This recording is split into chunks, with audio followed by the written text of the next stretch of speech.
بسم اللہ الرحمن الرحیم۔ اسلامک کیپسول چینل کے تمام دیکھنے اور سننے والوں کو پیار اور خلوص پر السلام۔ دوستو، میں نے کبھی آپ سے یہ نہیں پوچھا کہ آپ کو میری ویڈیو کیسی لگتی ہیں، تو پلیز آپ سب سے میں آج پوچھنا چاہتا ہوں کہ آپ کو میری ویڈیو کیسی لگتی ہیں۔ آج میں آپ کو بتاتا ہوں ایک اچھی بیوی بننے کا نسخہ۔ جی ہاں، اس ویڈیو کو پورا دیکھیے گا، سکپ مت کیجیے گا۔ یقین مانے، وعدہ ہے آپ سے، آپ کی زندگی بدل دے گی یہ ویڈیو۔ تو چلتے ہیں اپنی ویڈیو کی جانب۔ کسی جگہ ایک بوڑھی مگر سمجھدار اور دانا عورت رہتی تھی، جس کا خاوند اس سے بہت ہی زیادہ پیار کرتا تھا۔ دونوں میں محبت اس قدر شدید تھی کہ اس کا خاوند اس کے لیے محبت بڑی شاعری کرتا اور اس کے لیے شاعر کہتا تھا۔ عمر جتنی زیادہ ہو رہی تھی، باہمی محبت اور خوشی اتنی ہی زیادہ بڑھ رہی تھی۔ جب اس عورت سے اس کی دائمی محبت اور خوشیوں بڑی زندگی کا راز پوچھا گیا کہ آیا وہ ایک بہت ماہر اور اچھا کھانا پکانے والی عورت ہے، یا وہ بہت ہی حسین اور جمیل اور خوبصورت عورت ہے، یا وہ بہت زیادہ عیال دار اور بچے پیدا کرنے والی عورت ہے، یا اس محبت کا کوئی اور راز ہے؟ تو عورت نے یوں کہا کہ خوشیوں بڑی زندگی کا اسباب اللہ سبحانہ تعالیٰ کی ذات کے بعد خود عورت کے اپنے ہاتھوں میں ہے۔ اگر عورت چاہے تو وہ اپنے گھر کو جنت کی چھاؤں بنا سکتی ہے، اور اگر یہی عورت چاہے تو اپنے گھر کو جہنم کی دہتی ہوئی آگ میں بھی بھر سکتی ہے۔ مت سوچئے کہ مال اور دولت خوشیوں کا ایک سبب ہے۔ تاریخ کتنی مالدار عورتوں کی کہانیوں سے بڑی بڑی ہے، جن کے خاوند ان کو ان کے مال متاع سمیت چھوڑ کر کنارہ کشی ہو جاتے ہیں، اور نہ ہی عیال دار بچے پیدا کرنے والی عورت ہونا کوئی خوبی ہے۔ کئی عورتوں نے 10 بچے پیدا کیے، مگر نہ خاوند ان کے مشکور ہوئے اور نہ ہی وہ اپنے خاوندوں سے کوئی خصوصی الطافات اور محبت پا سکیں، بلکہ طلاق تک نوبتیں جا چکی ہیں۔ اچھا کھانا پکانا بھی کوئی خوبی نہیں ہے۔ سارا دن کچن میں رہ کر مزے کے کھانے پکا کر بھی بہت عورتیں خاوندوں کے معاملے کی شکایت کرتی نظر آتی ہیں، اور خاوند کی نظروں میں اپنی کوئی عزت نہیں بنا پاتی۔ تو پھر آپ ہی بتا دیں، اس پرسعادت اور خوشیوں بھری زندگی کا کیا راز ہے؟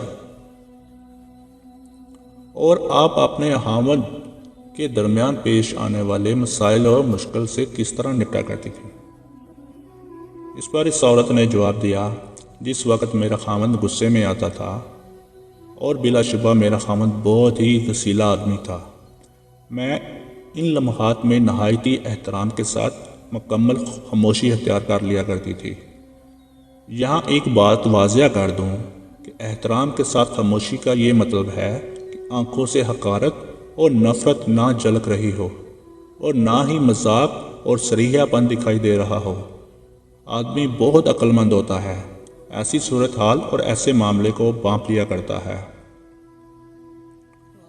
اچھا، تو آپ ایسی صورتحال میں کمرے سے باہر کیوں نہیں چلی جایا کرتی تھی؟ اس نے کہا، خبردار، ایسی حرکت مت کرنا، اس سے تو ایسا لگے گا تم مجھ سے فرار ہونا چاہتی ہو اور اس کا نقطہ نظر نہیں جاننا چاہتی۔ خاموشی تو ضروری ہے ہی، اس کے ساتھ ساتھ خاوند جو کچھ کہے اسے نہ صرف یہ کہ سننا، بلکہ اس کے کہے سے اتفاق بھی کرنا اتنا ہی شدید ضروری ہے۔ میرا خاوند جب اپنی باتیں پوری کر لیتا تو میں کمرے سے باہر چلی جایا کرتی تھی، کیونکہ اس کی ساری چیخو پکار اور شور شرابے والی گفتگو کے بعد میں سمجھتی تھی کہ اسے آرام کی ضرورت ہوتی ہے۔ کمرے سے باہر نکل کر میں اپنے روزمرہ کے گھریلو کام کاج میں مشغول ہو جاتی تھی، بچوں کے کام کرتی، کھانا پکانے اور کپڑے دھونے میں وقت گزارتی، اور اپنے دماغ کو اس جنگ سے دور بھگانے کی کوشش کرتی جو میرے خاوند نے میرے ساتھ کی تھی۔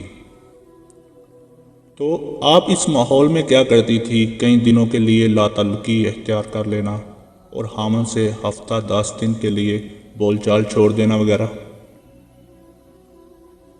اس نے کہا نہیں، ہرگز نہیں۔ بول چال چھوڑ دینے کی عادت انتہائی گھٹیا، فعال اور خامند کے ساتھ تعلقات کو بگاڑنے کے لیے دو روحی تلوار کی مانند ہے۔ اگر تم اپنے خامند سے بولنا چھوڑ دیتی ہو تو سکتا ہے شروع میں اس کے لیے یہ بات ہی تکلیف دہ عمل ہو۔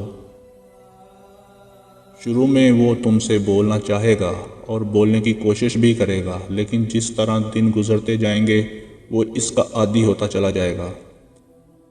تم 1 ہفتے کے لیے بولنا چھوڑ دو گی تو اس میں تم سے 2 ہفتے تک نہ بولنے کی استعداد آ جائے گی، اور ہو سکتا ہے کہ تمہارے بغیر بھی رہنا سیکھ لے۔ خامند کو ایسی عادت ڈال دو کہ تمہارے بغیر اپنا دم بھی گھٹتا ہوا محسوس کرے، گویا تم اس کے لیے آکسیجن کی مانند ہو۔ تم وہ پانی ہو جس کو پی کر وہ زندہ رہا ہے۔ اگر ہوا بننا ہے تو ٹھنڈی اور لطف اندوز ہوا بنو، نہ کہ گرد و آلود اور تیز آندھی۔ اس کے بعد آپ کیا کرتی تھی؟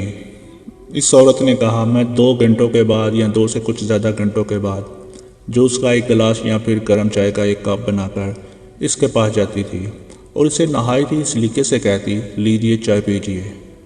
مجھے یقین ہوتا تھا کہ اس سے بعد میں ان کو یا تو چائے کی ضرورت پڑتی ہے یا پھر جوس کی ضرورت پڑتی ہے۔